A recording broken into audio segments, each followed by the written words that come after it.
Good evening and welcome to the Governing Board meeting for the Deer Valley Unified School District on Tuesday, November 28, 2023. I call the meeting to order at 7:01. Let the record reflect that all board members are present. Mrs. Orway and Stephanie will be on the phone. If you are able to stand, please do so for the Pledge of Allegiance and allegiance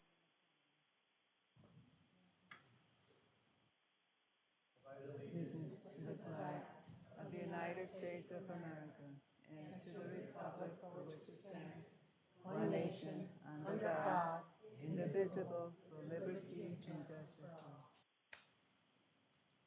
You may be seated.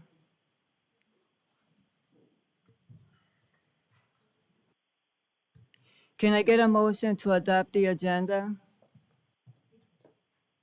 I move that we adopt the agenda as presented. I have a motion. Can I get a second? Second. And a second to adopt the agenda. All those in favor, please say aye. Any that opposed, say nay. Aye. Aye. Aye.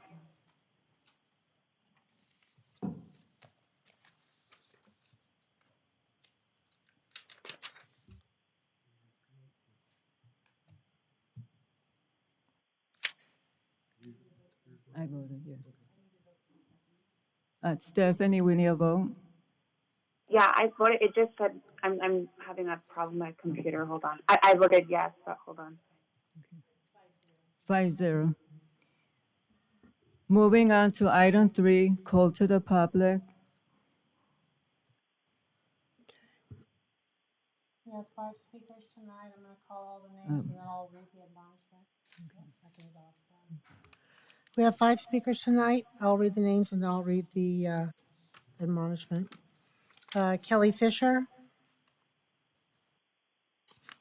Josh Hawkins, Tiffany Hawkins, Jerry Knorr, and Melissa Schmidt.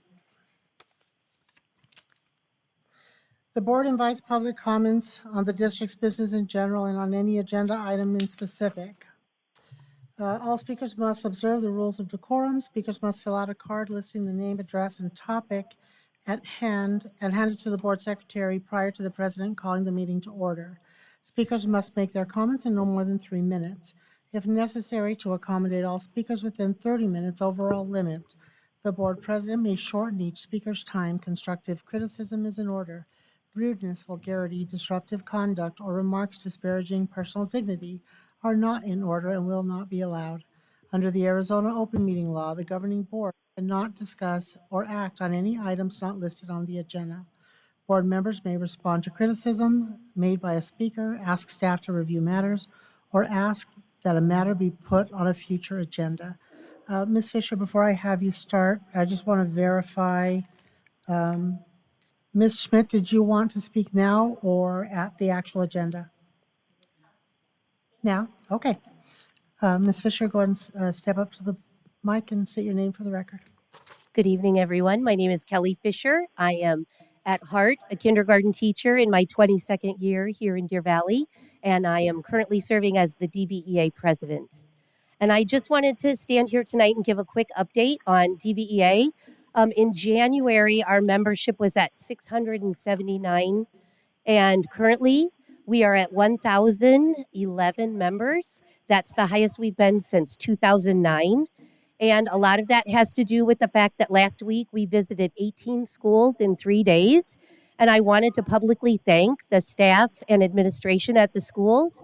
And I also wanted to publicly thank Ms. Jenna Moffitt for all of her help in working through all of this and helping me with this crazy idea.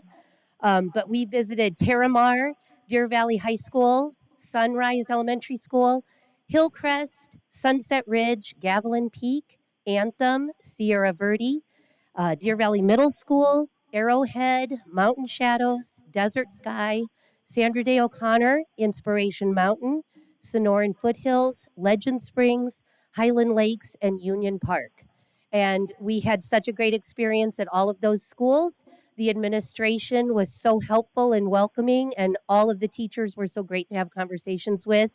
And we liked it so much that we're going back to 6 more schools this week, and we really are excited to visit Desert Sage, Mirage, Desert Mountain, Mountain Ridge High School, Barry Goldwater High School, and Stetson Hills for the rest of this week. So I want to thank them and their staff as well. And I just wanted to say that I'm very proud to serve as the president for 49.6% of our teachers right now, and we are only 33 members away from majority status here in Deer Valley. So thank you very much.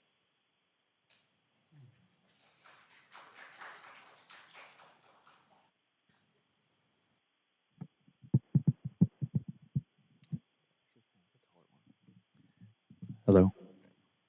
Joshua Hawkins. Good evening, board. In my research, since it was first mentioned about Dr. Dickey in August, and again by the teachers at the last meeting, I found very concerning information. Dr. Dickey is an educational consultant through the Scholastic Company. Dickey has hopped every 2 years, starting in Texas, Maryland, Pennsylvania, Georgia, and finally stopped when he was a solo finalist for superintendent for Portland, Oregon. 3 days before signing, Portland had a full background check with a law firm to vet him, and they called to tell Dickey he was no longer being offered the job. Dickey lied and omitted details from his prior arrest to the Portland board.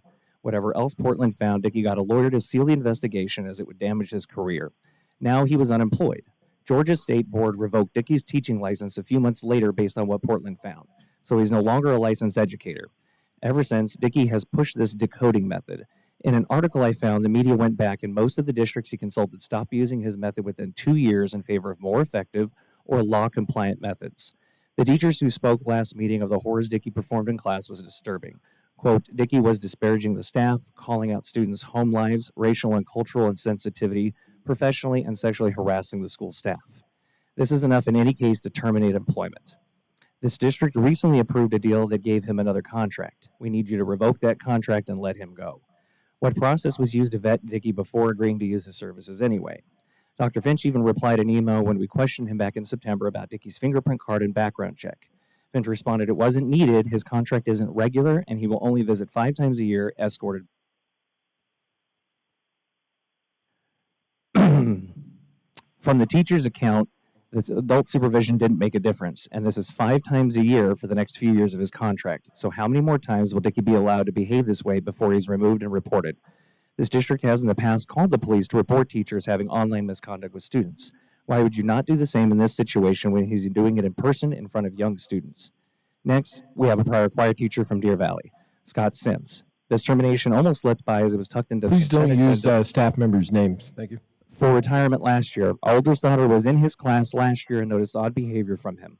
Later, we heard rumors of him kissing a student on the neck and that student fleeing the class. As we heard nothing more, we figured it was just rumors. Then in February of 2023, the state board has a case with supporting evidence of sexual misconduct where they censured his license with strict conditions. After the state reviewed the case and passed final conclusions, Deer Valley District was notified of the case and quickly added his termination or resignation to the agenda the next day.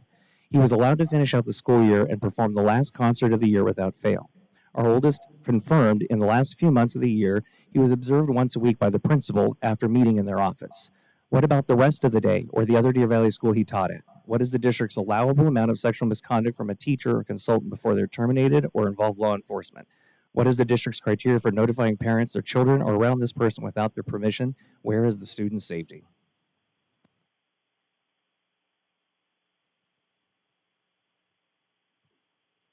Tiffany Hawkins. Good evening, Board. I want to remind the Board that it is their responsibility to create the policies that guide our schools and not the district. I highly recommend the Board use policy CHD to create a policy for a strict time limit that must be enforced for conclusions on public complaints. Our process started 4 months ago, and we have yet to reach an end or have a resolution. In the district policy, KB outlines some timeframes of how long this should take, but isn't very clear on how long in total. But the district AMGs of public concerns and complaints has nothing written about any time period at all. So what the public sees in policy is not the same the district guidelines practice. At every turn, another step added, another person to meet with, another form to fill out. If this district applies the time it wastes on dragging things out, they would have more time to audit and train the schools and bring fidelity to the district compliance. But you would know that if there was documentation as per law, then most of our concerns would have been addressed before they started. This district would likely know how to document the right way if their AMGs were organized properly. Public concerns investigation forms that were never provided are buried underneath challenging of a grade. We located a bully investigation form, JICK EA, not the same as the board docs form, tucked away in the AMGs. This is the reason not one of the schools we visited had the right forms for reporting and investigation.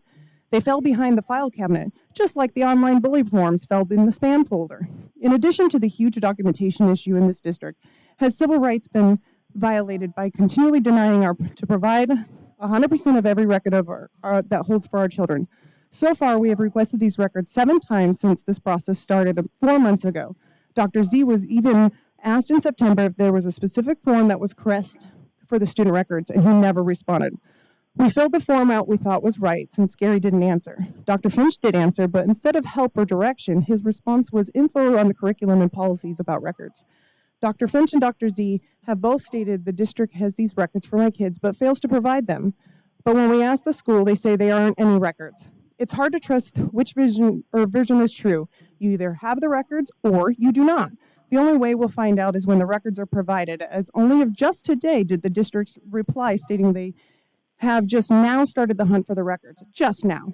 The district wants to follow their process 100% of the time for the records request, only when the correct form is filled out. However, you allow yourself only to follow my email to place us in the correct chain of command, but then fail to also do the documentation that comes with the process. The district has never required nor provided any investigation reports, interviews, conclusions, resolutions, or appeals. Nothing recorded in Power Schools of our meetings or paperwork provided to the parents at each step. But yet you, the district, can tell me that your email is the documentation, but will refuse any process email request for my records. All of which these forms are steps that are required per your own policies.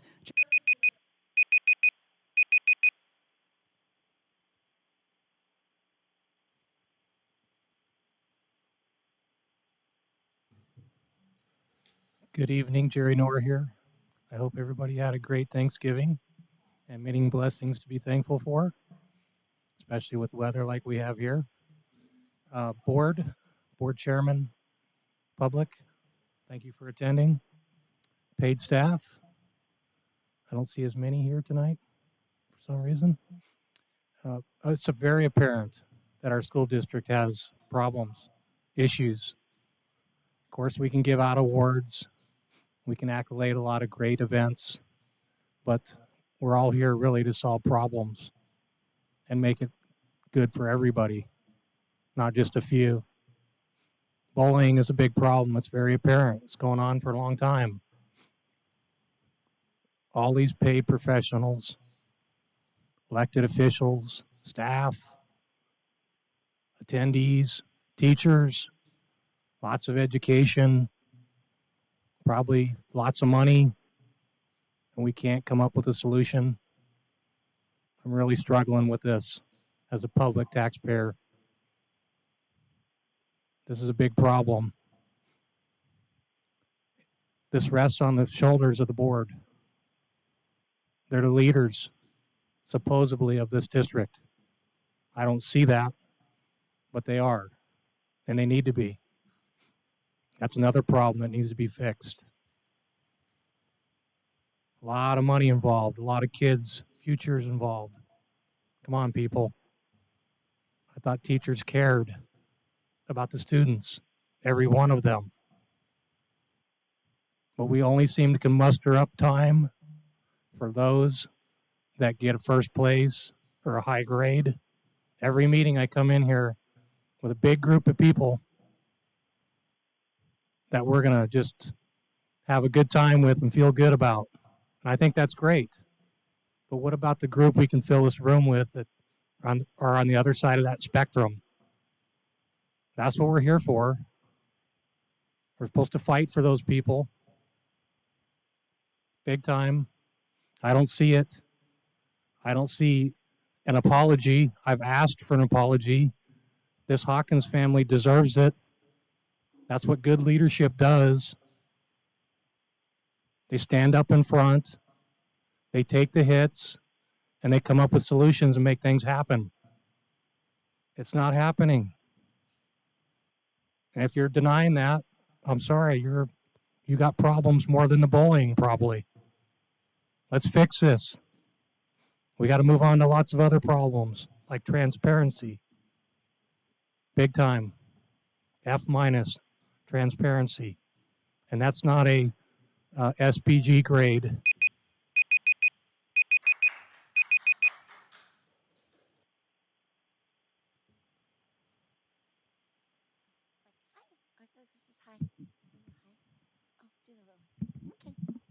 Hi, I'm Melissa Schmidt. I'm a kindergarten teacher at Sonoran Foothills Elementary School.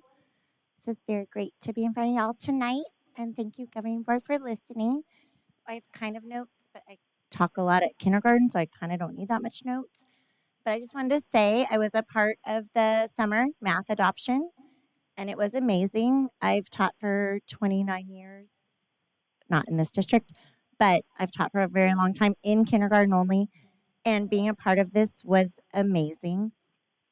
Our math mentor, the people in charge of math here are, again, amazing. We took a lot of programs, looked at them closely. They invited so many businesses, parents, stakeholders, every single grade level involved from kindergarten through fifth grade. Just a very great experience.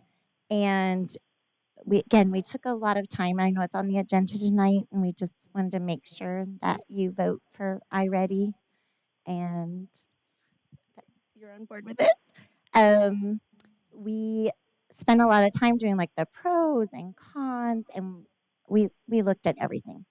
So again, if you care about math for your kindergarten through fifth graders, it's a very good program. And I just wanted to say again, thank you for doing all your hard work. So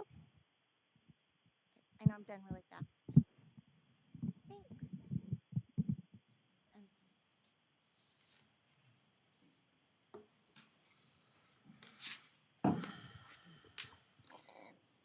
Moving on to old business. Can I get a motion for item A, for in old business? I move that the governing board approve administration's recommendation for grades 6 through 8 English language arts curriculum materials adoption. Is there a second?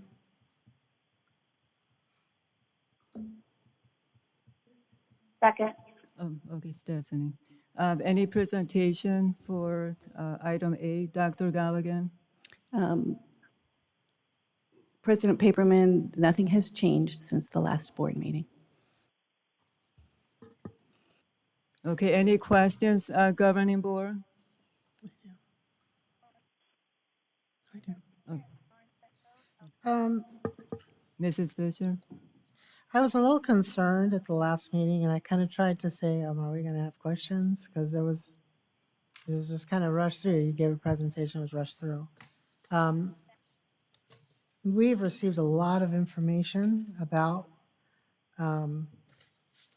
this adoption, and I didn't want to jump because a lot of times they'll say, people will send in stuff and they'll say, this is it's the big word that was used was critical race theory, and this is divisionary, and this is, there was a lot of comments. And so I did request that we were allowed to see it.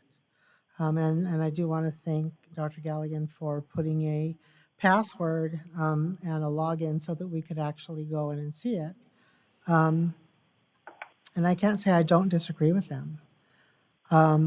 It seemed like the primary focus on this, just when you open the very first page, it talks about, it immediately starts talking about things that are racially divisionary, or I should have kept that window open. It's a lot of pages to download. My poor iPad probably needs to be cleared at this point. But it almost seemed like its primary focus was pushing a racial divide. And I don't really understand why that's necessary.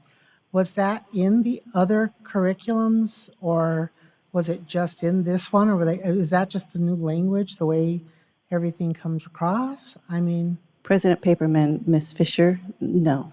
The group, which was made up of parents, teachers, administrators, did review all of the resources. Danelle Stevenson, who is our 612 ELA specialist, is here.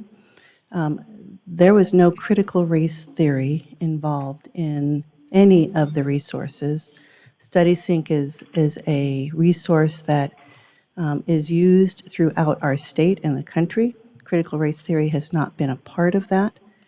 Danelle, if you want to come back up. Well, keep in mind, that's the word that was used in the emails. I'm not saying that it was. The first one that I looked at, no, I did not. The first one that I looked at, that I downloaded, I'm just going in what order they're in, was the Content Study Sync. And it immediately starts talking, oh, no, that's just the words. It's a lot of material. I will give anyone who did this review kudos for going through all of this, because it's a ton. But it immediately starts talking about, oh, that's the grading. I'll find it. Go ahead and. We had over 60 days to have the public review of this curriculum, and we also had 3 potential curriculums that we were looking at, and the committee actually chose to keep all 3 for the public review because they just felt like they needed to keep all 3 to give it an even shot through. So I feel that with the committee and the members and the committee, there was discussions about all of this, but this was the curriculum they felt the most confident with. And the surrounding districts are using it, and they were happy with what they saw from from the other 2. And so the other 2 that we were looking at just didn't fit the criteria of the rubric that what they created together as a committee.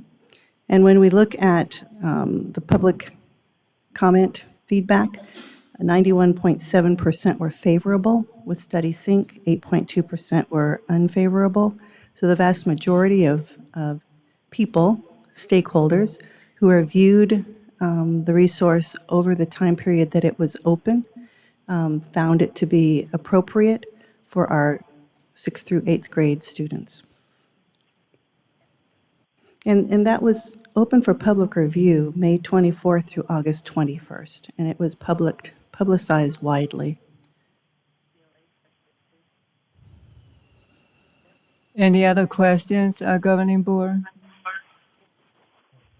My concern is that we're hearing from a very small percentage of the public, just as Dr. Galvin just said, 91% of people who had reviewed it approved the curriculum. Mr. Carver? So I guess my thought process is just the stark comparison that we have in public comment that the board has received, and I use the term board because I can see everybody was copied on the emails that we received. But when it comes to the math curriculum, the community and indeed even the educators were overly excited about the options that we have available to us and the direction that we should go. But when it comes to ELA, not so much.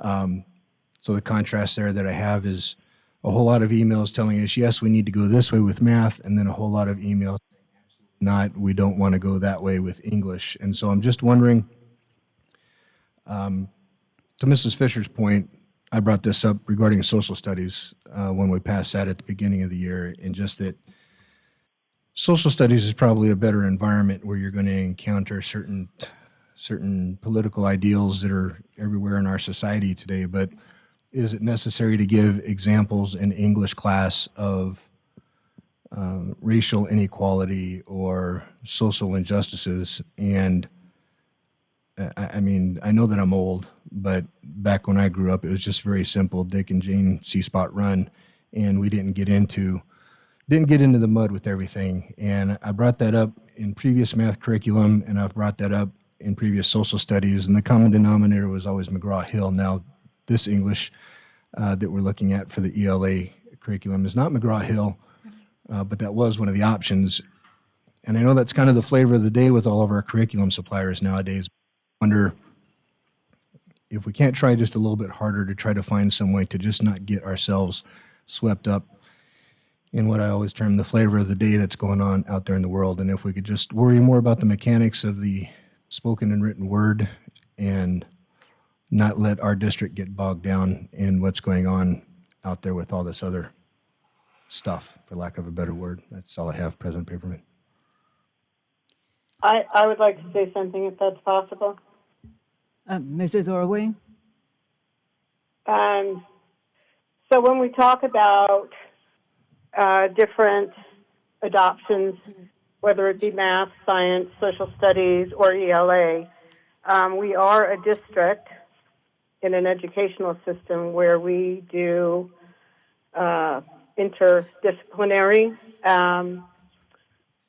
studies. So our math will have math problems that talk about something that's happening in social studies. At the same time, ELA, there will be reading selections that will accompany all that. So it all complements each other. So when you're in the third grade, the fourth grade, the fifth grade, whatever grade it is, you're going to have crossover because the crossover then helps you learn. I don't know what the definition people are using of critical race theory, but there actually is one, and it is not being applied to most anything that we've talked about critical race theory. So if there is an issue with us referring or talking about factual, historical things that have gone on, we don't want to have our students learn about history. It will never change, and we are starving them for information, and we are also making it impossible for teachers to teach properly. So I don't have an issue with the choice that they want us to approve. I do, though, have a question. I'm guessing that iReady for ELA was not as conducive to what we're doing as it was for the iReady math. And if Dr. Galligan could talk to me about that, I'd appreciate it. President Paperman, Ms. Ordway, when we put out information about an adoption, vendors let us know if they're interested, or we'll reach out to vendors.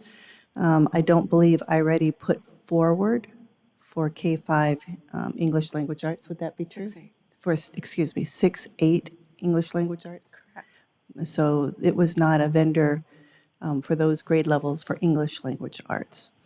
However, I will say that with this particular resource, as with any resource, when our committees review this, and I've mentioned this before, Ms. Fisher, that in Deer Valley, we teach to the Arizona standards.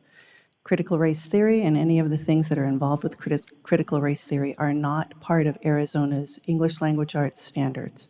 So our teachers, when they work together in their PLC teams, when they go through training with Danelle and others, the focus is on the standards. It is not on anything related to critical race theory. And even though that's not what you had said, critical race theory, that came to you in an email, I just want it clear to our public that Deer Valley does not teach that because it is not part of Arizona standards. Well, and that wasn't their primary. They didn't mention it. There was also mentioning of not all students.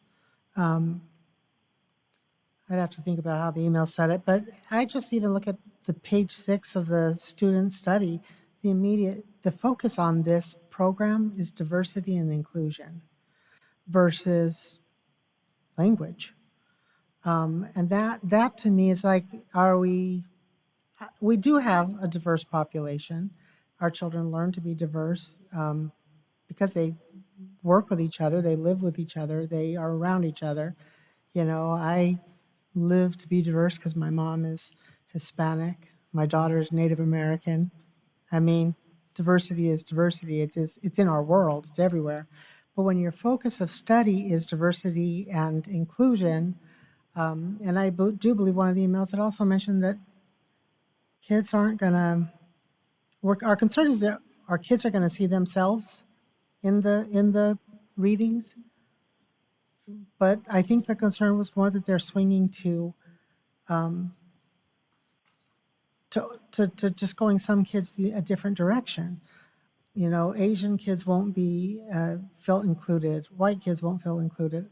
I don't remember exactly which races they mentioned, but I don't think anything we do should be about a child's race. All children, no matter what, all children deserve an education. President And Paperman, Ms. Fisher, I would agree with you, and I don't think this one resource does anything to cause any child or a family to think that they are not as valued as any other child, regardless of the color of their skin, their race, where they come from, or where they live. We can turn off, because this is an online resource, we can turn off certain stories. We can identify the ones that we do not want to that was the other utilize. thing that worried me a little with it, is the fact that it is mentioned. Like I said, I have all the resources open, so I'm not even going to try and look at them. One of them mentioned the fact that it is continuously updating on its own. So Which is why we're not oversight. necessarily even adopting what these kids are going to see. We have They could- oversight. Any updates we get oversight on. But who has oversight? Danelle and our other ELA, Kathy White, who oversees all of the curriculum specialists, and then the bottom line is me. I would like to say something as well, going along with what Dr. Galligan shared. The comments that were sent via email from the community included things such as, there aren't enough blonde-haired and blue-eyed students I'm seeing in the curriculum when I throw out the stories. And it's concerning to me that we cannot, be inclusive in a sense that, how nice is it, since we do live in such a diverse population, a child can open up a book and see someone that is similar to them. And I believe that the curriculum does a great variety of providing all kinds of children and all types of children through dress and skin tone and all of that. And I'm saddened that it's an issue for someone because they're not seeing enough of a blonde hair, blue eye, when that's just not the case. So I want to point that out because we have received many emails about it, and I just don't see that being an issue. Okay, so I'm going to read the email, not just some parts from this individual, and I think from my understanding, what I got from the email is that I guess what Dr. Galligan stated, reassurance that there's not going to be division within the community, or everyone has different values. So I'm just going to read what it says. It says, if the administration is going to state that we don't teach CRT and CRT precursors like racial literacy and social justice in ELA education, then the committee must evaluate that so that the public can see the commitment to this. And then the next one, let me see. Will all the ELA teachers get their units approved by someone to make sure they don't use these controversial features of the platform? The link for looking at the content by McGraw-Hill is still active and available. I have just went through the 2 units that I noted back in August 2023, review that I completed. These 2 units have now changed significantly in how the overview of the unit is presented. I have attached a document of the current way it is presented as of 11/20/23 and the way it was presented back in August 2023. So I believe what Dr. Galligan says, that you have control, right, of what's going to be presented and what's not going to be presented. President Paperman, we will make the decisions on which part of Study Sync are available to teachers and which parts are not. If they are not available to teachers, they are shut completely off. Thank you, Dr. Gallagher. Any other questions, Governing Board?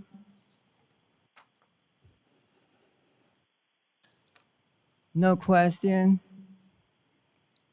Okay, so do I have a motion to approve item A? Oh, it's already made. So do I I have? think we're at the voting Yes. point. So, yeah. Okay, so now I'm calling for the vote. All those in favor say aye. All those that oppose say nay. Aye. Aye. Nay.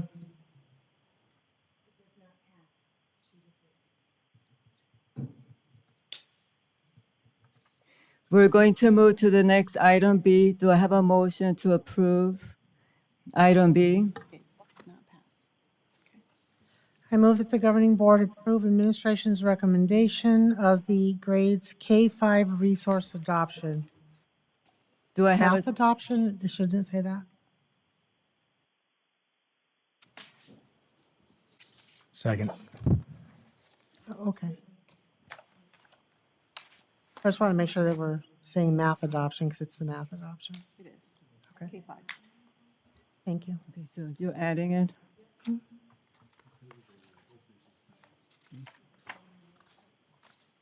Okay, I have a second. Mr. Carver gave a second. Any presentation for this, Dr. Gallagher? President Paperman, there is not a presentation as we did that at the last board meeting. However, there is one slight change I need to bring to the board's attention.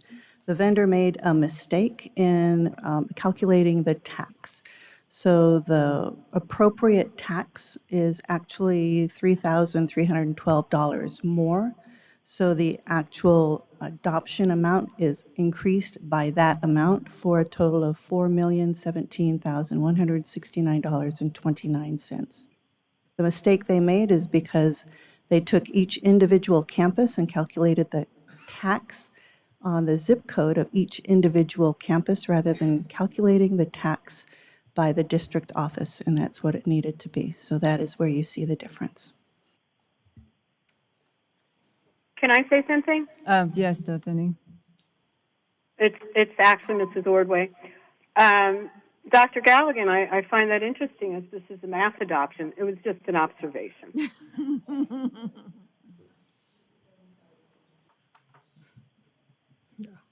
I just don't understand why we use tax dollars to pay tax on items. I mean, and I asked the legislator, we don't pay tax on library books. Why do we pay it on curriculum? And the legislator I spoke with goes, what? We're not taxing library books? We got to change that. And I said, no, we're good. We're not going to tax that. So it's a thing we can't win. Any questions on this item, Governing Board? I call for the vote. All those in favor say aye. All that Aye. oppose say nay. Aye. Aye. Jimmy, you marked abstain. Do you want to mark aye? Aye, yeah. It passes 5-0. Okay, 5-0. Okay, moving on to item C. Can I get a motion for item C? Is that my motion? I guess. I move that the governing board determine reconsideration of previously approved cooperative agreement award to Scholastics, Inc. Do I have a second? Second. Any questions, Governing Board? Oh, I do. Mrs. Fisher? The only question that I had originally, I still need answered before anything, is what does our contract look like as far as if the board were to decide to do this, what is our contractual obligation? Do we have that? Yeah, we do. Jim and I and Dr. Z met today with Denise Lobrit, and she gave us some direction in that area. She wasn't 100% on her advice, but she said we are probably protected pretty well, but before she gives us a final verdict on it, she said there's an out for us. And Jim and I looked at it again, and looks like we can through canceling. So we do not think we have a legal obligation. And Denise Loba will verify that for us. Should the board move in a certain direction? Okay, that was my only question. Okay. There's a presentation for this?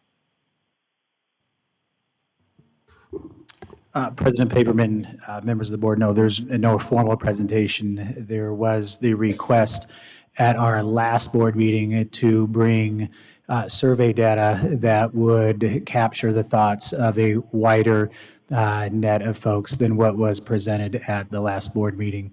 And since that meeting occurred right before Thanksgiving break and we have not been in session, we would like to present that survey information at the December board meeting. So that would give us time to do the survey along with DVEA if they did a survey.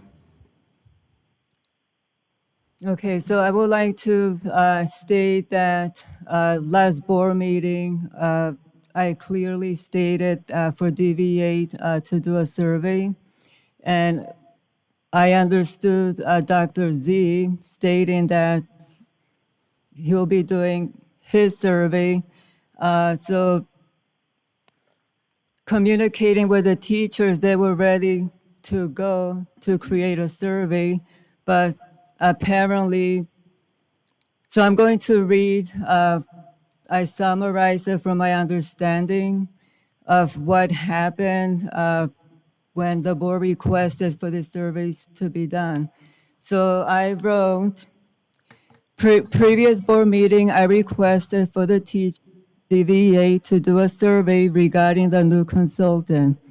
Kim and I have been going back and forth with the teachers to make sure that Dr. Finch and Dr. Zorbach do not interfere. Getting the teachers to do a survey on the consultant was a challenge, like pulling teeth. When asking them questions of what is going on, it seems that they were in fear and will not respond. When I mentioned if Dr. Finch or Dr. Zorbach had anything to do with this, no response, basically muted. I finally got a teacher to say a word. He said that Dr. Zorbach has been pressuring the teachers to do a district survey together regarding the consultant. He also said the teachers told Dr. Zorbach the request that the board requested for the teachers to do their own survey. Dr. D will not take no as an answer and kept pressuring the teachers. So I know Mrs. Fisher and I communicated with teachers and they were ready to go to do a survey. So I don't know where the misunderstanding came that during the board meeting that the district and the teachers, DVA, were going to do the survey together. So I don't know where that came from. President I Paperman, know who that was I the got member? an email from Dr. Finch where Dr. Finch stated in the email that he was going to have both to be done together, and for full transparency, the teachers should have done, they should be doing the survey on their own. There's a reason why there's a teacher association. They advocate and they represent the teachers. It doesn't make any sense. Why would a teacher association, or even if it's a parent association representing the parents, be doing a survey with the district? And not only that, look at our history. In the past, I have requested to have a third-party survey for the same reason. Teachers and parents have stated that there's no transparency. So I don't understand where all this confusion came, and it was very frustrated. I kept emailing the teachers, please do your survey. Dr. Finch is not the boss of the governing board, just move forward and do the survey, but apparently there was fear going on. President Paperman, can you state that part again? Did you say there was a teacher that said he or she spoke to me If I'm not giving any names, Dr. Zurbuck, because I know Dr. Finch in the past had asked me for teacher's name, and I'm not going to go to I don't that need a name. I'm direction. just asking you to So check for I'm understanding. just letting you know that yes, a male teacher stated what was going on, with And what did that teacher state? the what? What did that teacher state? I'm not asking for a name. Just what did that teacher state? That Dr. Zurbuck, so I have to go back to my reading.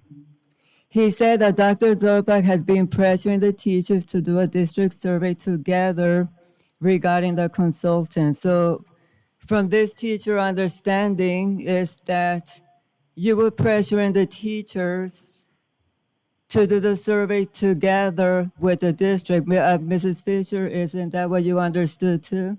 And here's the problem I have, and I hear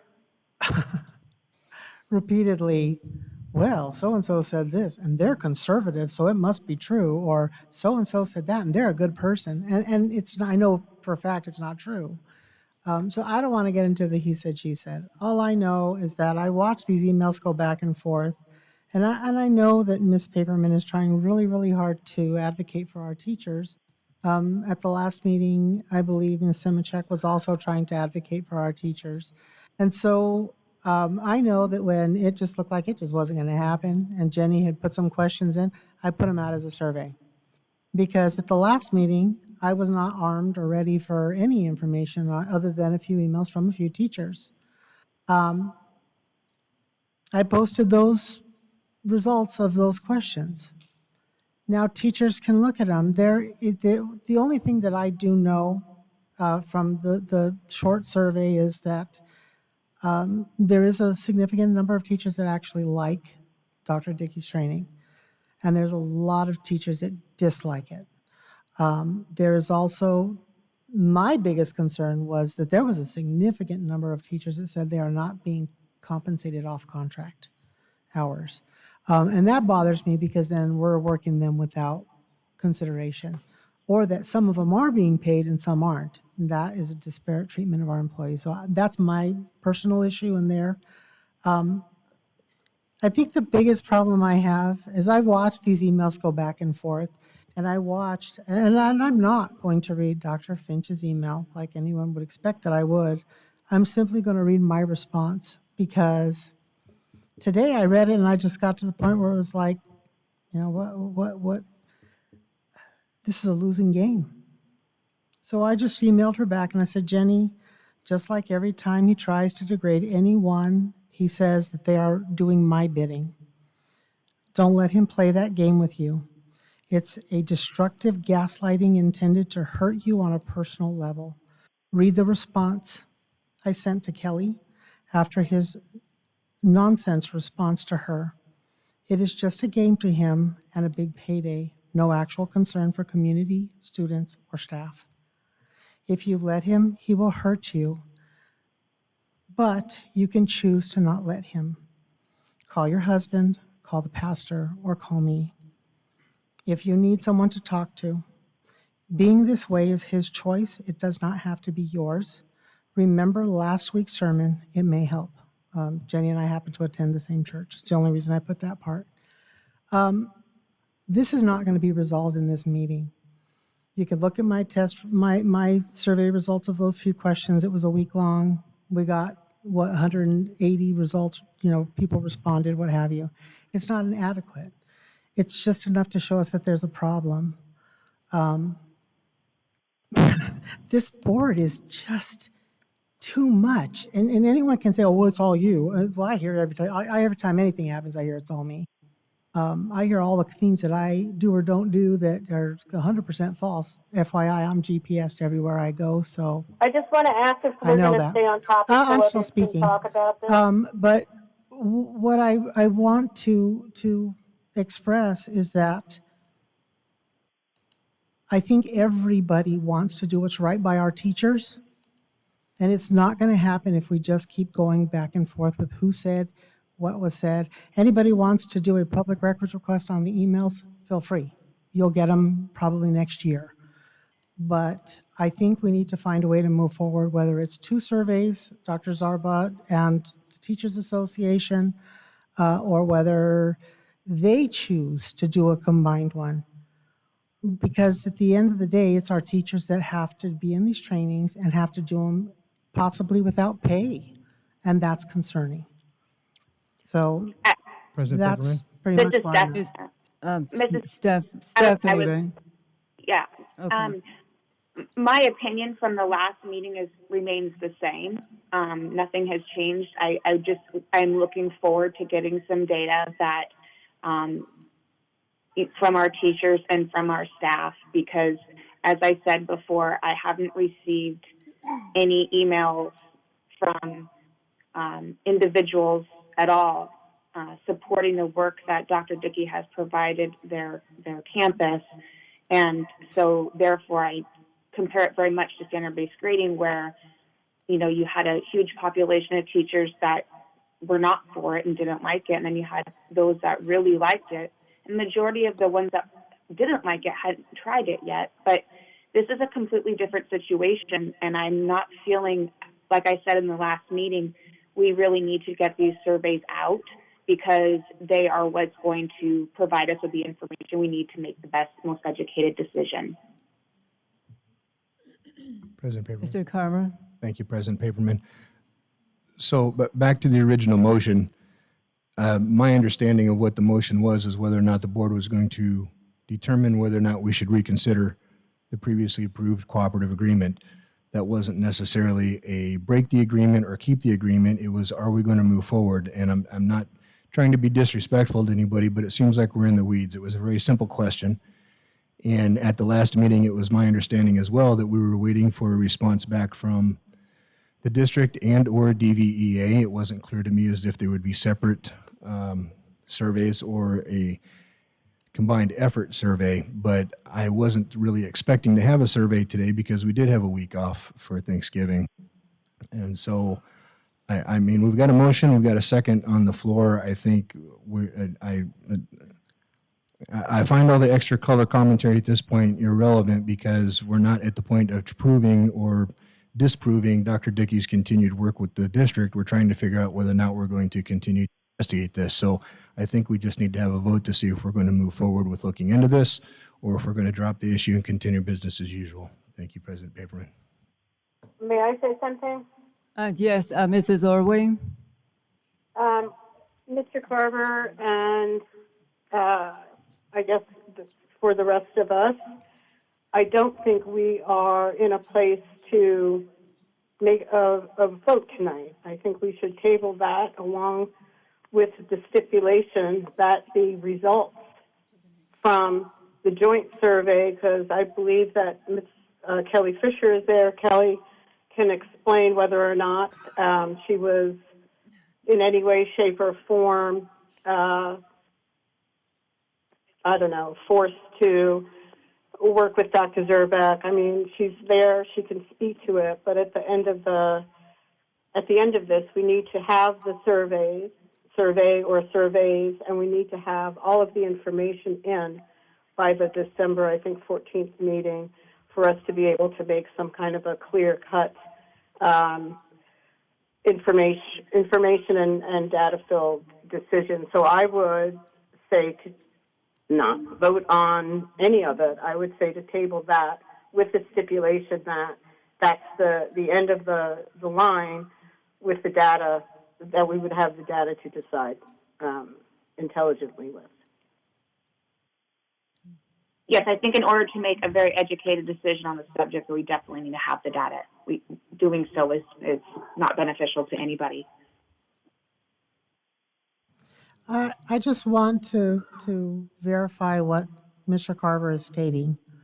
If you read the motion, it says that the governing board will determine reconsideration of previously approved cooperative agreement award to Scholastic. That doesn't mean we're doing away with it. It just means we're going to move forward to reconsider it, which means we're going to move forward to do the survey. We're going to move forward to do what needs to be done. Or we're going to just not, we vote no, and it's dead in the water. It just is done. That's what the motion states. So the motion isn't to get rid of it, it's simply to reconsider it.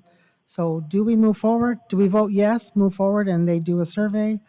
Or do we vote no, and it's just move on as status quo? Well, Mrs. Fisher, would you not like to have the stipulation that we just don't say, yeah, we're gonna rethink it? I mean, I would like to make sure that there is a solid stipulation that we are going to use the data from these surveys along with whatever data else there is to use. But I want to make sure that it is connected in concrete, not so open-ended where it's like, yeah, we're going to think about it. And I would like to make sure that the decision is made by the 14th. So no matter which way it goes, people have already planned their PD, so on and so forth, for the beginning of the year. And if it changes, then they can change that. I don't want it dangling out there. Ms. Orley, that's what this motion is. It simply says that we're going to reconsider it. It's not a motion to get rid of it. It's not a motion to keep it. It's just a motion to move forward and reconsider. Yeah, I got all that. But what I want, or what I would hope we would want, is that there are concrete stipulations for reconsideration. And that means that by the 14th, we would have data that would give us the distinct information to decide what we're doing with it, however what we're doing with it, whether it continues the way it is, whether we get rid of it altogether, whether it's concentrated on two of our most needy schools that are so behind that they could do with one-on-one. I don't know, but I don't want it just to be open-ended. I think that the motion should have the stipulation that we are going to use data from the surveys. That's all. And I've read it. I understand what it means. I just wanted that stipulation there so we're not hanging it out there forever. So do you want us to list what criteria we're going to use to reconsider? At the very least, I would like to say that we are going to be utilizing the data from the survey or surveys from DVA and the district. And whether they decide to merge or not, I mean, Kelly, you're sitting there. We can ask her if that's what the direction they're going, but I do want that stipulation in there. I mean, there can be other things that we utilize, but we need to have those surveys to use that data, because I hear from 15 people that say it stinks, they're not getting paid. I hear from another 25 that, no, this is what we do. Then I hear from another 30, we kind of do that. I want to have the facts, not people's perspective. I want the facts, and then figure that out with facts and data. And I don't know, Mrs. Simichek, you sound like you want that. I just don't want it to dangle. Mrs. Orway, the facts, the teachers were ready to go with this survey until there was interfering with the district as board president. Right. It was going back and forth, Mrs. Paperman, I putting don't want to fear in interrupt you, teachers. but I'm going to, because I've already heard all that. I just need to know if there's anybody else that would like to have the data from the surveys that will be taking place to use for a decision on the 14th. I don't really need to go backwards anymore because I've already heard that. And I don't want to spend too much more time on going backwards. I would like the data, and I really would like the data, like I said before, for a very educated decision. I think we need to take into account that we were off for a week, and that's not a normal circumstances, and that we're back on. We've got 3 solid weeks before the next break, and we can get the survey out this week, and we'll have time to look through get results back, have time to look through them, and make an educated decision on December 14th. Okay, I'm also requesting, please do not put the teachers on the spot of like what the district says or anything like that. I'm here, we all are here to advocate for our teachers. Please do not put them on the spot. Mr. Carver. Thank you, President Paperman. I appreciate that. So I don't know how we get there from where we are, since we have a first and a second. Somebody wiser than I would have. But it sounds like what many of us would like to see happen is for this to be a discussion topic with the results of the survey being made available at the time of the next board meeting, no later than the next board meeting, to discuss this. And I know that we want to get to the end of the rainbow. This isn't meant to be a delay tactic, but it needs to be a discussion item. I don't know if it's possible to put a moratorium on whatever's going on with Scholastic and Dr. Dickey between now and the end of the year, so that we can get to the bottom of it. If we can take a pause on that for the few weeks that we have left, so that we can iron this out. That way, if there is damage being done, we've paused it. If there's not, no harm, no foul, but then we can have all the information we need, have the discussion session that this should have been, ideally with the survey, but we didn't have time for that, at least not in some of our minds with the holiday. But I think that accomplishes what this vote would have done without having the vote. So I think that it's a good compromise if we come back with this as a discussion topic with the results, so that we can beat this like we're doing right now and get to the bottom of it, and then move from there. And I realize, and that's honestly not meant to be a delay tactic. That's why I'm asking for a moratorium. Put that in. If we can put that in, whatever we need to do in order to move this from what we're doing right now to a discussion topic next time, with the caveat that we don't have any more Dr. Dickey between now and a decision is made. You have a couple of different options you can do. You can table it, you can amend the motion, or you can vote on the current motion. Those are your three options. I think if we're going to amend the motion, we need everybody to honor what Ms. Ordway has requested. Everybody needs to list what their criteria is to make a decision, so that we can include it in the motion. So if we want to amend it, we can do that. I think just putting a moratorium on it, we don't know, that's one of those issues where we have a unintended consequence. And I'm concerned that also leaves it very open-ended. So, Mrs. Fisher, if I may ask you then, if we were to have voted yes on this, what would that have resulted in when it comes to Scholastic and Dr. Dickey doing business in the district between now and when we would have the next meeting to make a decision? It wouldn't change anything. They would still be Okay. able to function. The only thing this motion does means we can go forward to reconsider it. And then next time it comes back on the agenda, whether it's next meeting, we could put it on the next meeting. It would have to come with whatever data or whatever we're going to consider, and each individual would consider it and then re-vote. At that time, we would vote to stop it or continue it or whatever it is the board wishes. I don't guess I just don't understand Ms. Ordway's desire for that criteria, but I know it's frustrating when you just want something and you just can't get anybody to cooperate. So if she wants specifics, then each person tell us what your specifics are. We'll throw it into the motion. I think we should, because I think we should continue with the voting and then do the survey for the next meeting and then see, what they. But once we see the data. So it's been very apparent to our staff what we're looking for and what we need. So if we were to vote on the original motion, that would be great. And if I could count on Mrs. Paperman, Mrs. Fisher, and Dr. Finch to include this on the 14th, I guess we would call it old business, which Mr. Carver would include discussion.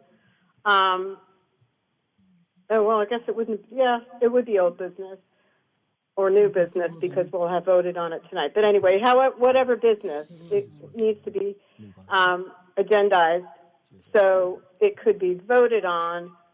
I think everyone knows that we want the survey data, so that's not going to be a surprise, correct? So I would be okay with going with the original motion as long as we are guaranteed that the people that make up the agenda will have this as a item that can be action with much discussion, inclusive of that golden information from the survey. I move to amend the motion to be that the governing board will determine reconsideration of the previously adopted cooperative agreement award to Scholastics, Inc. to be reconsidered on December 12th at the next meeting with data. That's what I had other than table. I would second that motion. Okay, I want you to look Okay. All those in favor? first. That's the amendment. The amendment. Gary, can you bring it up on the screen, please?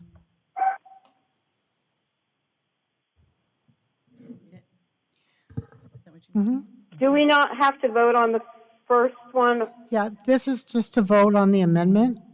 Okay, so we're going to do the second one before the first one. That works. Correct. So that is correct as written. So I just call for the vote on the amendment. All those in favor? All those in favor? Aye. Aye. Aye. And President Paper, if I may. Yes. Okay, I see that we have three, so I'm going to go ahead and say this. I just want to point out that this is the kind of constructive conversation we can have to try to find common ground to move forward on things without blowing each other up and without dragging everybody through the mud. So I commend everybody for working the problem and trying to hear each other. Everybody did a great job, and I just thank everybody for participating. Okay, now we need to vote on the amended motion. I didn't hear how, did we vote 5-0 on the amended motion? 5-0. Yes, ma'am. 5-0. And the original Okay, motion's because, on the oh, here it is. Sorry, mine just popped up. So we're not voting on the original motion, though. We voted to amend the motion. To amend it, yeah. Pass 5-0. Right, so now this is, okay, so now we're just voting for the amended motion. Yes. Correct. Okay. Okay. Okay, so we're voting for the amended motion, right? Yeah, that's Okay, your just final to be Correct. clear. Okay, all those in favor? Aye. Aye. I thought we already voted on the amended motion. No, we have voted to amend it. Now we're voting to accept the amendment. Yes, that. We're All right, voting on, that works for me. Aye. Stephanie, Ms. Simichek, we need your vote. at 5-0. Okay, thank you. Okay, move on to consent. Okay. agenda. Okay, moving on to item 5, consent agenda. I move that the governing board accept consent agenda items 5A through 5I. Second. All those in favor? Aye. Aye. All those opposed? Aye. Passes 5-0. Thank you. Next, item 6, action. Can I get a motion for item A?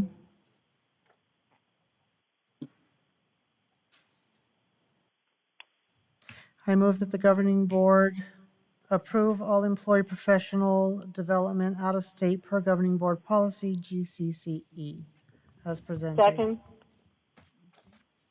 All those in favor, say aye. All that opposed, say nay. Aye. Aye.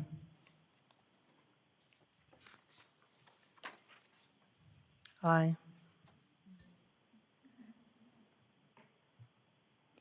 Next, item B. Can I get a motion for item B? 5-0. Oh, 5-0.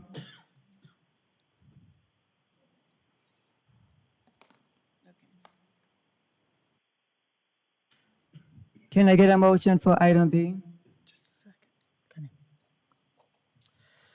I move that the governing board accept the administration's recommendation to pre-approve the addenda as presented. Second. Mr. Milgorino, there's any presentation for this? President Paperman, there is no presentation for this. All those in favor? Aye. Aye. Aye. All that opposed? For my Aye. standard reason, because it is tying students to raise funds to pay for salaries, I am going to have to vote no. It passes 4-1. Moving on to preview item number 7. Item A, first reading of policy. IHA Basic Instructional Program. Dr. Galligan, any presentation for this item? President Paperman, policy IHA, Basic Instructional Program, is changed just by adding the words literacy coach or literacy specialist at each school to the list of employees who can satisfy the instruction for dyslexia training. And that's all it is adding the additional 2 staff roles, literacy coach, literacy specialist. May I say something? Oh, Mr. Carver has a question. Thank you, President Paperman.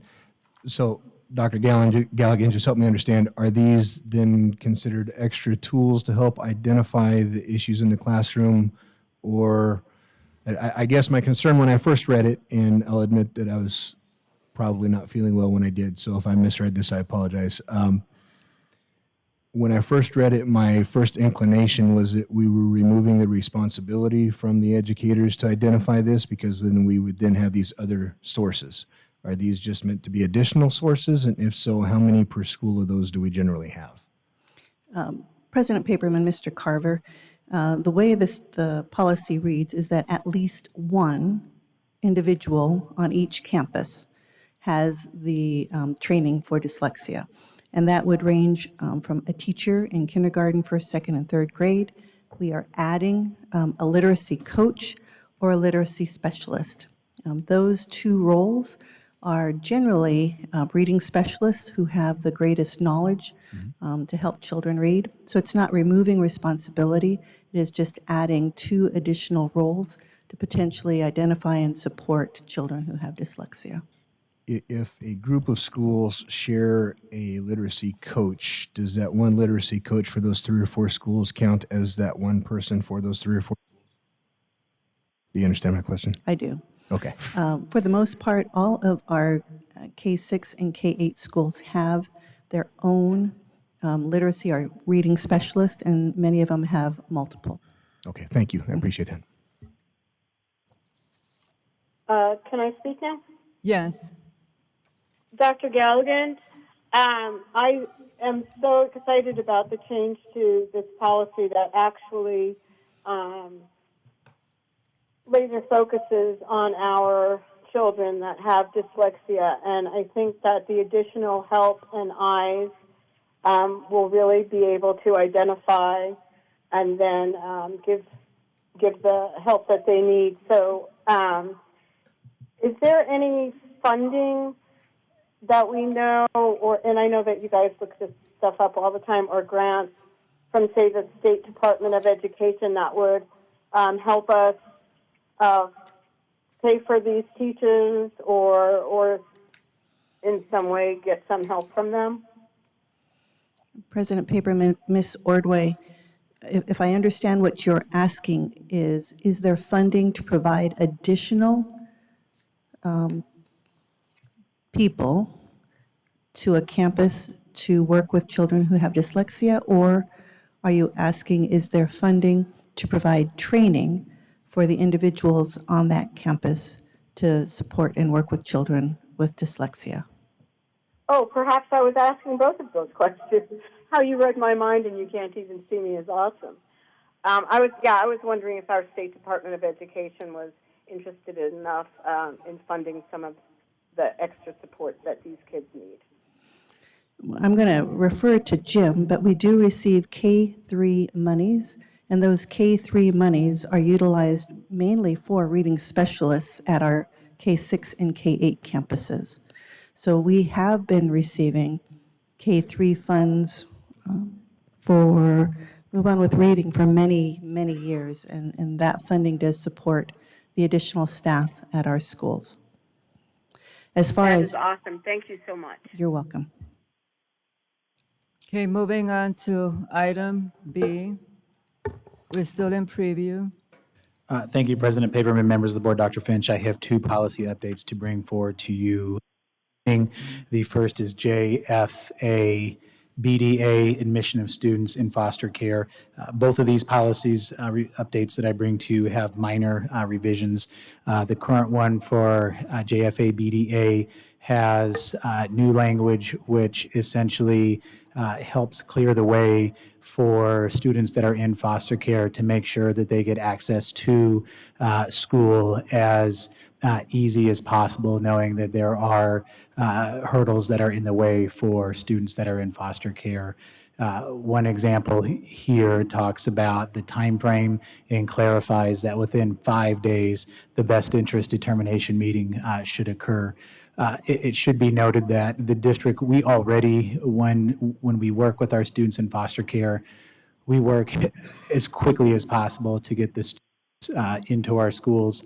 This clarification for the 5 days is really for the partner that we're working with to make sure that they know that it does need to be done within 5 days. But again, once it's known to us, we work immediately to get the students in to our schools.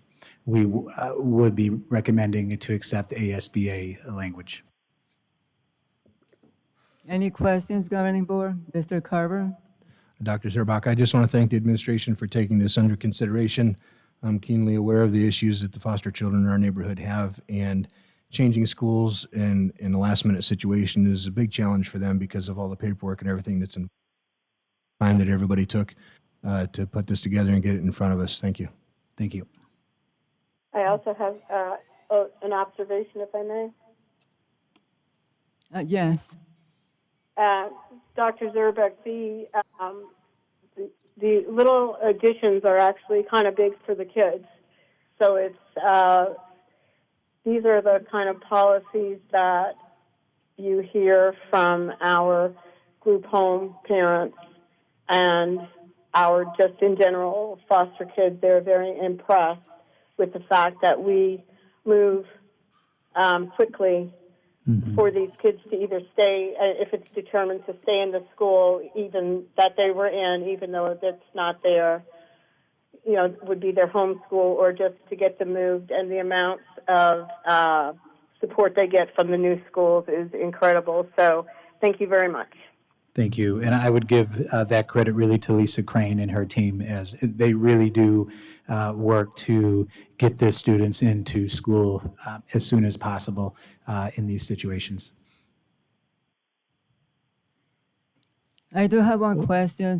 Children was, working in the classroom. When I had students from foster care, they come and go if foster parents are moving around.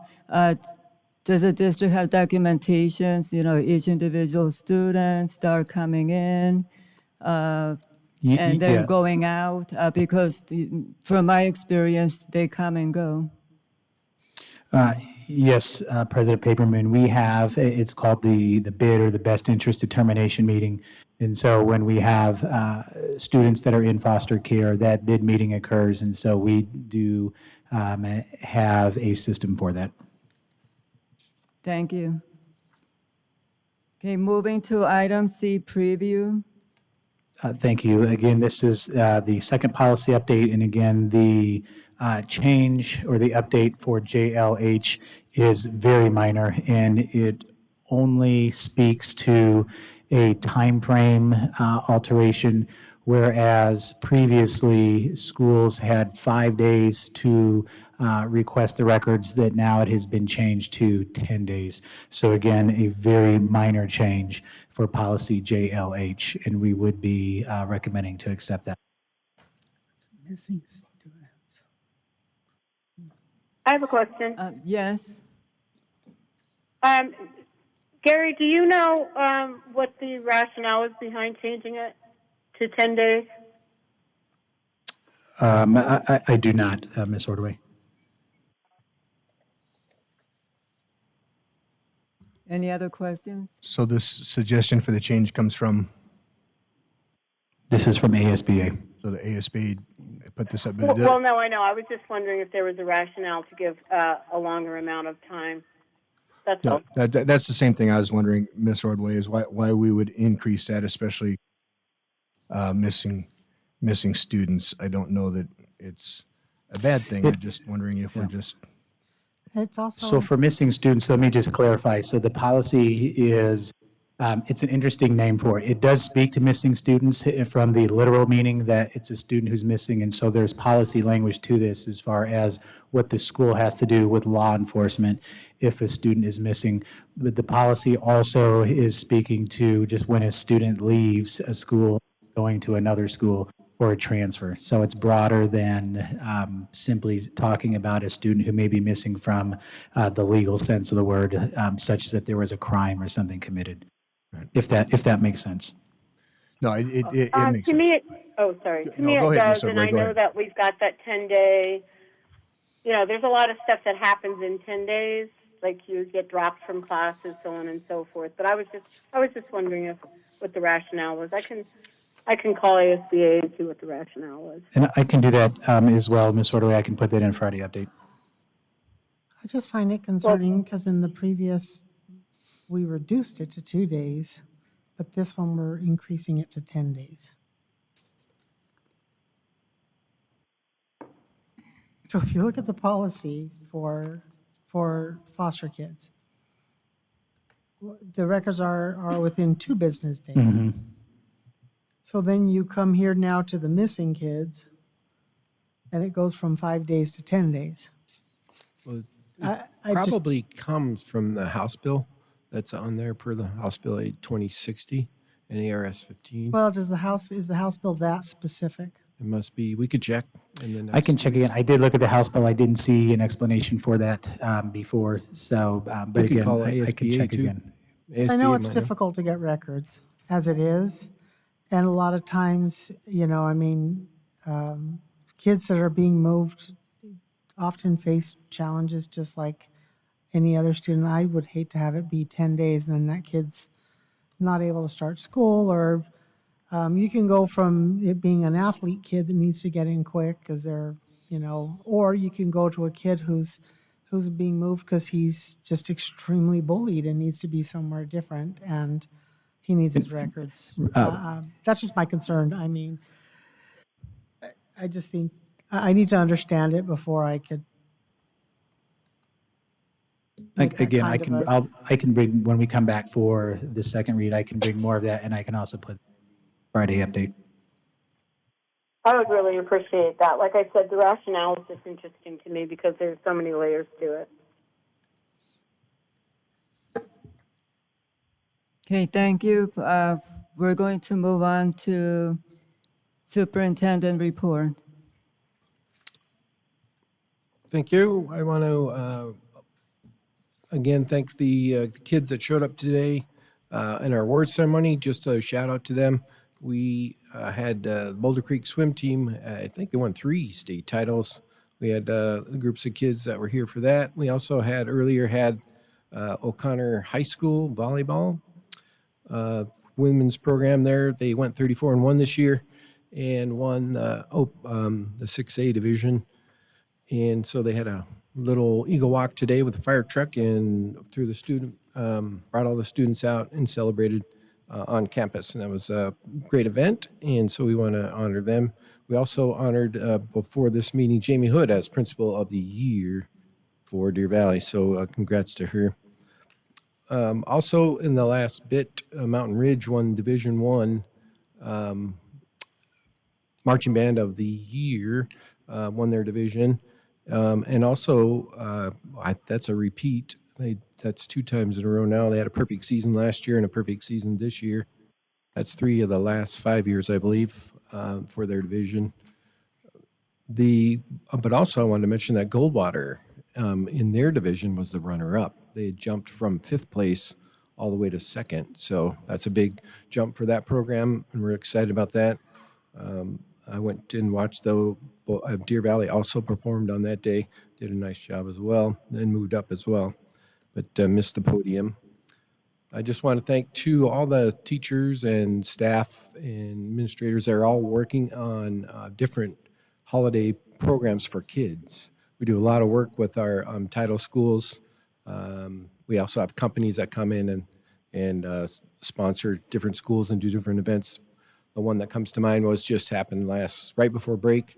Chase Building donated 30 food boxes to 4 schools, so 120 boxes of foods for title families. And so I wanted to give a shout out to them. And I know a lot of different schools, we pair up title and non-title schools and do Christmas or holiday exchanges for kids. So that's pretty exciting to see that happen. It happens a bunch in this district, which is really great to see. A little update too. I wanted to give you an update on the Giving Closet Part 2 at Deer Valley Middle School for our title kids there. That's coming along, and they worked on it over break. Our goal is to try to get it done prior to the holiday break, but if not, we'll have a grand opening on the other side of the holiday break. So we just, again, I think Chase is helping us out there as well. I believe they're putting in some cabinets and things as we speak. And last but not least, I just want to remind everyone that the winter sports season is rolling. We had Winter Sports Media Day in this room about a week ago, and it was great to promote our students and showcase all the great things that they're doing. And just a reminder to board members and community members that there is, with a district of this size, 42 schools, 4,000 employees, 34,000 kids, there is always something going on every night. So if you want something to do, you can go find it probably on the local school website or the district website. There's always something to go see if you want to see kids showcase their skills. That's it. Thanks. Mr. Carver? I don't have much for us this week. It's been a short couple of weeks with the holiday. I hope everybody was able to enjoy time with family and friends and celebrate the holiday that you do best. Just thankful for the opportunity to serve the community and to be a voice for you up here on the dais. And tomorrow I've got a meeting scheduled with the ALS team. Thank you, Dr. Zerbach, for honoring that so that I can get farther into understanding how those processes work and what challenges they may or may not face as a team. And so I'm just thankful for the opportunity to work with each of the different teams that I've had a chance to meet with, including the students and, not students, but the staff and the administration out in the schools. We really do have a great team here in the Deer Valley School District, and I'm just glad to be able to be back home and be a part of it. Thank you. Stephanie? Mrs. Orway? Oh, sorry, I was muted. Okay. Sorry. I hope everyone had a wonderful fall break, and I'm looking forward to just really want to emphasize again hearing from our teachers and staff regarding Dr. Dickey's consulting and their Title I schools. And I just want to encourage our teachers to please complete the survey so that we're, getting all the information that we need, and to just reassure them that we are listening, and we just need to hear their voice. I know this week and next week our high schools will be showcasing their amazing talents in our performing arts, including winter dance performances and choir. So if I stay COVID-free, I'm looking forward to attending some of those events. And also next week we have our annual ASBA conference being held here in Phoenix, so I look forward to attending that. And finally, I wanted to mention that the North Phoenix Community Angel Tree, which is coordinated by Miss Reed and Miss O'Brien, two of our prior board members, is in full swing. So if you need, there's still families that are in need. It is filling up through Sign Up Genius, but if anybody would like that link to just please shoot me a quick email. I'm happy to send it over unless you've seen it kind of floating around. I know it's been on social media and posted in lots of different parent pages as well. But if you're having a problem getting access to that link, just let me know. I'm happy to give it to you so we can get our Deer Valley families in need taken care of. So thank you. Mrs. Orway? Yes, Mrs. Ordway is here. I would recommend that our students, staff, parents, and community stay strong till the end of the semester, because I know we can all smell the beautiful pine scent of winter break, and it will be here in the blink of an eye. So on that subject, I want to make sure that when we in the classroom as teachers are giving our assessments and our grades, that we're using correct assessments, because I don't know that our district assessments are lined up to be used for an 80% grade. So if somebody could make sure that we're keeping an eye on that so all of our students have equity in what they're being graded on, that would be awesome. I want to thank the community that has helped feed our families. I am looking so forward to, I'm watching our schools adopt other schools, so we are keeping our food collection boxes in the family. And as Mrs. Simichek said, Julie and Ann are spearheading the adopting the families in our Title I schools to provide things for once that they want.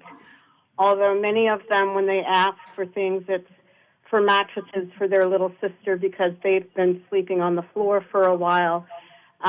9 times out of 10, these kids are asking for things for their mothers, their dads, and their siblings. So please use the link that Mrs. Simichek is going to give you or did give you, and try to help at least part of a family. And I would like the board members to remember that we are a team. We should be working together and not against each other. And when we talk about having staff or specific teacher dealings, we're not adversarial. We do work together. And it's a good thing to do things together because then we don't have to extrapolate information all over again and double the work. So I think it's a good thing that we work together. The other thing I had asked for, and I haven't seen anything yet, was a report of our board president and or vice president speaking to our lawyer, because in our policies, it is the president of the board that can. There is no default designation to the vice president. That would be a designee that the whole board would vote on, and normally it's situation by situation.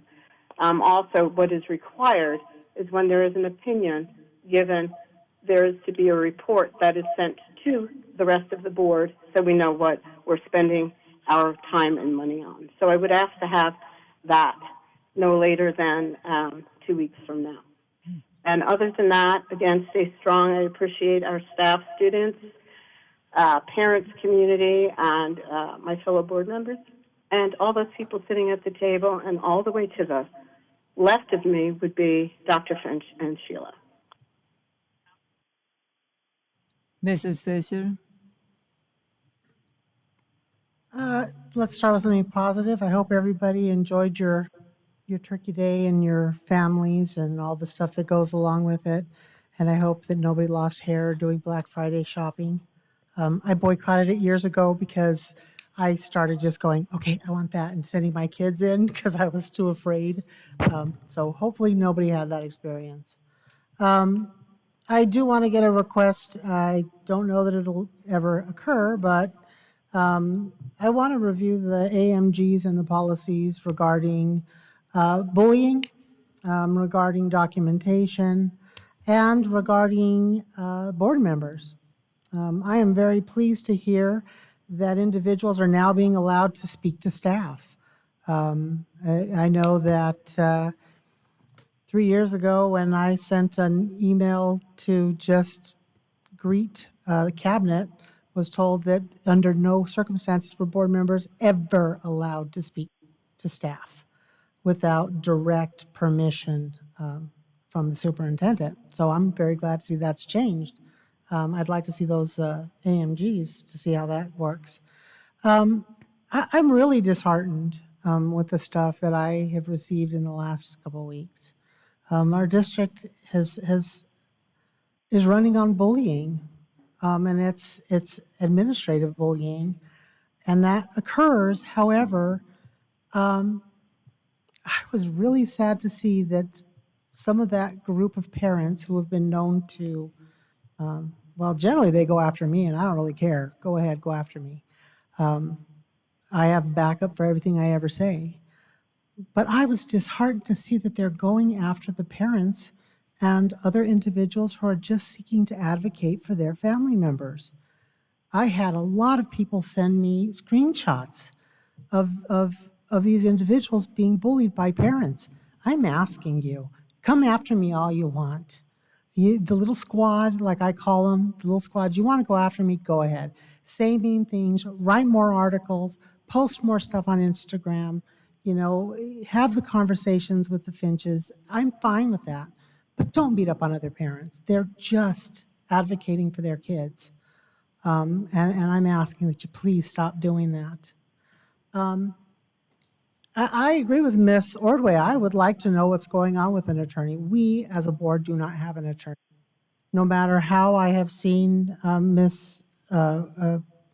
Paperman try to get an attorney to answer some of the minimal, just, hey, can we just get an investigation? Can we just do, she meets a wall at all stations. It is clear when we look at email strings and that the superintendent has representation, the board does not. And I apologize to anybody who has submitted anything that they want us to address, because I don't think it's going to happen. That's just my personal opinion. There is, the only contact I've had with the attorneys is either just responding with Ms. Paperman if she's asked me to, or she asked me to receive a call because she had a meeting. If they call, you take it. But no, we have honored the fact that Ms. Paperman has contacted the attorneys. And as a result, we still, she's gotten nowhere, unfortunately. We don't have board representation. And so it would be great if we could get it. It would be great if we could move anything forward for our community members who have submitted concerns. But we can't even get an investigative attorney to investigate anything because it's considered done. So I'm not sure exactly what other report beyond that Ms. Ordway would like to have. This is where we're at. We've asked, I don't know how many times, I'd have to look back at agendas, how many times we brought forward that we wanted a board attorney so that we could just meet with an attorney who was unbiased and answer questions. I don't think anybody can get anything unbiased currently as we're at. If it goes one direction, they're going to say, I'm biased against an individual. If it goes another direction, they say someone else is biased against them. We need an independent investigator to look at everything. And I just don't see a way to get that. And like I said, we're coming up to the end of the year. And come January, there'll be a new board president and a new board VP. And I don't think there will be anything that comes before the board that is not prescribed by administration. So that's kind of where we're at. It's unfortunate. And Mr. Noor, I will publicly right here, I will apologize. I can't apologize for the board. I cannot. I cannot apologize for the administration. And I cannot apologize for the policies that are so poorly written that we have individuals that are being cycled and cycled and cycled. We have tons of emails that we've all read. And I will apologize to the Hawkins family. I don't know what to say. My heart is broken. I've looked into the faces of the little girls in this meeting, and I don't know what else to say. I'm sorry. That's it.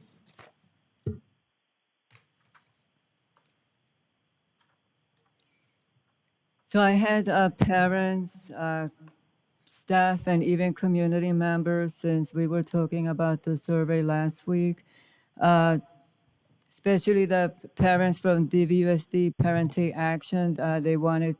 Some parents wanted me to make sure I talk to the teachers at DVA. to let them know, to make sure they do a survey that is going to measure what the issues are within the schools. The previous survey, there was a lot of unhappy teachers and parents with SPG that DVA completed. It really didn't measure what the concerns were. So I request that DVA, when you do your questions, can you please share it with the board? And then we can give feedback. We want to make sure that there's full transparency here and to have interference with the district. So once again, let the parents take action. I was going to bring this to the board. I also have to say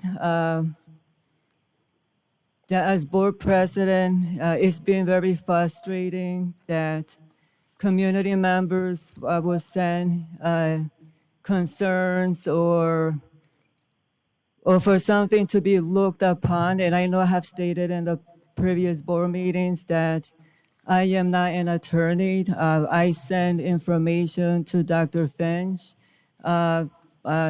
send information to the district attorney. And I can understand, being in education for many years, district attorney, no matter what, they're going to stand by for what is best for students. And I understand, that no matter what, students come first. We got to make sure that, especially with lawsuits, that we're protecting, our students' budget. But I do agree with Mrs. Fisher that the board should have their own attorney for questioning. We're not attorney. I didn't go to school, to study the law. Yeah, the board should have their own attorney when you have parents or community members with concerns. If I cannot get, clarification, with the district, then the board has their own attorney to get clarification, for full transparency. So I hope that whoever becomes board president for next year, that they'll put this on the agenda, to support the community, to support the teachers, to support the parents. Once again, the district attorney is always going to stand by to what's best for the students. From my experience at Deer Valley, Mrs. Fisher, she's been longer on the board, and what I've seen so far, it's been a challenge, and I have been very frustrated. Also with mental health, I would like to know how the district is assessing students to make sure that they're getting the support that they need with mental health. What process do we have in place, in the schools? Do we have counseling in every school, or, how are teachers trained, to support these students? I understand that teachers have a lot on their plate, but it's also very important, to look, to make sure that our students are getting the support that they need. I know in the past I have requested for social worker. I have students that will say, when I graduate, I don't have a place to go. Do we have a process in place where these students can go to get resources or direction? So I'm hoping that moving forward, that the district will look at mental health, social workers, and counselors to make sure that our students have the resources that they need. Mrs. And Paperman, could I just add just one thing that I forgot, and it just goes right into what you're saying? Please remember that the yes, number 988, the phone number 988, is for our students for mental health issues that they need to talk to someone. Thank you for letting me interrupt you. okay, thank you, Mrs. Orway. And I also would like to know, Mrs. Orway requested for the board president, vice president, well, how much money have we spent, So I would like to know also, can you please include Dr. Finch and provide to the board, because Dr. Finch also uses attorney. So can you provide, what does the board spend and what Dr. Finch spends with the attorney? So, and can you please provide that to all board members? And thank you. I hope everyone have a wonderful week. And Dr. Finch stated that there's going to be events going on, and I will be looking what Sheila has stated, looking every school, see what events are available, and if works with my time, I will attend. Have a good evening. Thank you. Can I have a motion to adjourn? I move that we adjourn. Second. All those in favor? Aye. Aye. Aye. Aye.